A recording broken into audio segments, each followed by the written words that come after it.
خامساً رہا رہنما تو قرآن ہے.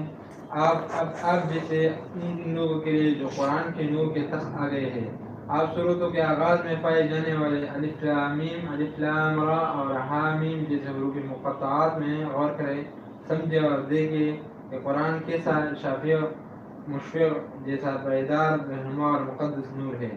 ہاں مسئلہ کہتے ہیں کہ یعنی وہاں ہمارا کون رہنمائی کرے گا؟ سب سے بہترین رہنما کیا ہے؟ قرآن کریم ہے.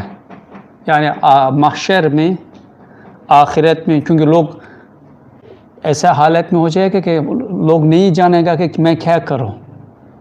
یعنی کیونکہ بہت دہشتناک ایک حالت ہے وہ محشر کے میدان. یعنی لوگ رہنما ڈھونڈے گا.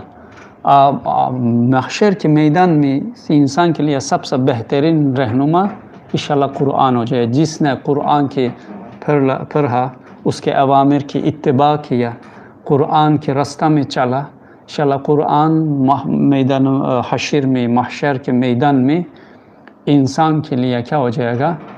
بہترین ایک نمونہ بن جائے گا، رہنما بن جائے گا. انسان کا راستہ دکھائے گا کہ کیا کرنا ہے، کہاں جانا ہے، کیسے ہونا ہے. جی. رہے اہل جنت اور اہل جہنم کے کپڑے تو اس ضمن میں 28ویں مقالے میں حوروں کے 70 جوڑوں کے متعلق جس دستور کی وضاحت کی گئی ہے وہ یہاں بھی لاگو ہوگا. اور وہ اس طرح ہے کہ اہل جنت میں سے کوئی بھی آدمی بلا شبہ جنت کی تمام لذتوں سے ہمہ وقت لطف اندوز ہونا چاہے گا. اور جنت میں آخری درجے کی انواع و اقسام کی نعمتیں اور خوبیاں ہیں، اور وہ ان تمام نعمتوں سے وقتاً فوقتاً متمتع ہوتا رہے گا. اس بنا پر وہ ایک چھوٹے سے پیمانے پر خود بھی جنت کے حسن کے کچھ نمونے پہن لے گا اور اپنی حوروں کو بھی پہنا دے گا، جس سے وہ اور اس کی حوریں جنت کا ایک چھوٹا سا نمونہ بن جائیں گے.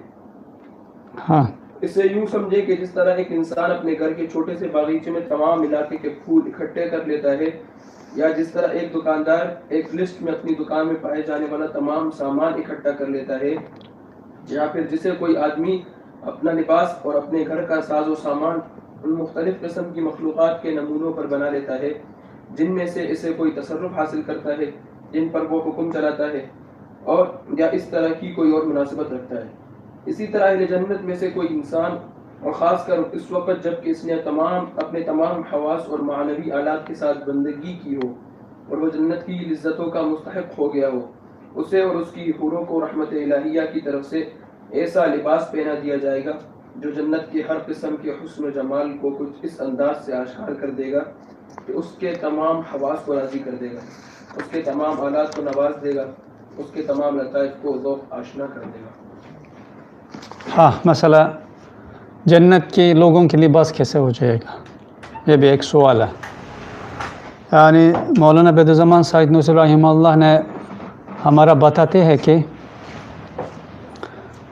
جنت کے لوگوں کے لباس ایسا ہو جائے گا کہ مثلا ایک حدیث میں حوریوں کے بارے میں کیا کہتے ہیں، یعنی 70 لباس پہنے گا لیکن اس کے باوجود اس کے پانتلوں کی ہڈیاں نظر آ جائے گا. استاد بدرزمان سعید نصیر رحمہ اللہ نے اس کی تعبیر کرنے کے وقت کہتے ہیں کہ یعنی یہ دلیل ہے کہ وہ حوری کے ہر لباس، وہ 70 لباس انسان کے ایک مختلف مخصوصات کی ذوق دے گا. مثلا وہ اس کے ہر لباس، اوپر کی لباس ایک لطیفہ کے، اس کے نیچے کی لباس اور دوسرا لطیفہ کے، اور نیچے، یعنی 70 لباس انسان کے 70 مختلف ذوق دے گا، لطف دے گا، تاکہ وہ پانتولن کے ہڈیاں تک ہر مختلف. اسی طرح جنت کی لوگوں بھی اللہ تعالیٰ ایسے کرے گا کہ مثلا جو انسان اپنا پورا لطائف کے ساتھ عبودیت کیا، پورا لطائف کے ساتھ اللہ تعالیٰ کے پہچان کے لیے کوشش کیا، یعنی پورا جسم پورا لطیفے کے ساتھ بندگی کیا، وہ انسان کے لیے اللہ تعالیٰ جنت کے جتنا اقسام ہے، جو کہ ذوق دینے والا جتنا اقسام ہے، وہ مختلف اقسام سے بنا ہوا ایک کپڑا پہنائے گا، اور انسان وہ اپنا کپڑا کے اوپر جتنا اقسام ہے اتنا لطف اندوز ہو جائے گا. یعنی انسان صرف کھانا پینا سے لطف اندوز نہیں ہوتے. مثلا ایسے ہی ہے, مثلا انسان کیا کرتے ہیں, ایک بچہ کے اسی طرح پیار کرنے کے بعد انسان کیا ہوتی ہے, لطف اندوز ہوتی ہے. یعنی صرف منہ سے لطف اندوز نہیں, انسان اچھا چیز دیکھتی ہے لطف اندوز ہوتی ہے, اچھا چیز سنتی ہے, قرآن سنتی ہے مثال کے طور پر, لطف اندوز. انسان کی مختلف لطائف ہے, انسان حد سے اسی طرح کرتے ہیں لطف اندوز ہوتی ہے. یہ اسی طرح انسان کے اندر ہزاروں لطائف موجود ہیں. وہ لطائف اگر اس دنیا میں عبودیت کے ذریعے, تسبیح کے ذریعے, ذکر کے ذریعے, اللہ تعالیٰ کے معرفت کے ذریعے کھول گیا, جتنا ہم کھولا دیا, وہ لطیفہ آخرت میں, وہ جنت میں جتنے مختلف اقسام ہے وہ مختلف ذوق لے گا. اور اسی طرح اپنا پہنایا ہوا ہر کپڑا, مثال کے طور پر کپڑا کی انگلی کے قسم, یک قسم سے الگ ذوق لے گا, یک قسم سے الگ ذوق ہو جائے گا, یک قسم سے الگ ذوق ہو جائے گا, یک قسم سے الگ ذوق لے گا. یعنی جتنا مختلف جنت کے مختلف اقسام کے لذائذ سے بنا ہوا ایک کپڑا پہنا گا. اور وہ کپڑا مثال کے طور پر 70 مختلف چیزیں ہیں, وہ 70 مختلف چیزوں سے لطف اندوز ہو جائے گا. اور ہزار مختلف چیزوں سے لطف اندوز ہو جائے گا. اس لیے یعنی جنت کے لوگوں کے کپڑا صرف سادہ ایک نارمل کپڑا ایسے نہیں ہے, وہ اپنا کپڑا سے بھی مختلف اس کی لطائف لطف اندوز ہو جائے گا. یعنی اس لیے جنت کی مثلا ذوق کے انسان یعنی کہتے ہیں کہ نہ آنکھ دیکھا ہے, نہ کان سنا ہے, نہ لوگوں عقل بشر کے لیے خطور کیا ہے, ایسا ایک چیز یعنی ناممکن چیز ہے انسان اس کے خیال کرنا, سوچنا, سمجھنا. کیونکہ یعنی سوچو کپڑا سے بھی انسان ہزاروں مختلف ذوق لے گا, دوسرا کہ کیسے ہے. اللہ تعالیٰ نصیب کرے. یعنی وہ اہل جنت کے کپڑا بھی ایسا ہو جائے گا, یعنی صرف سادہ ایک کپڑا نہیں, جنت کے مختلف چیزوں سے بنا ہوا, اور ہر کپڑا کے اور چیز سے بنا ہے اس چیز کے مختلف لطائف کے مطابق ذوق دے گا انسان کے لیے. ہاں, اور اس بات کی دلیل کے کپڑوں کی وہ متعدد اقسام ایک ہی جنس یا ایک ہی نوع کے نہیں ہوں گی.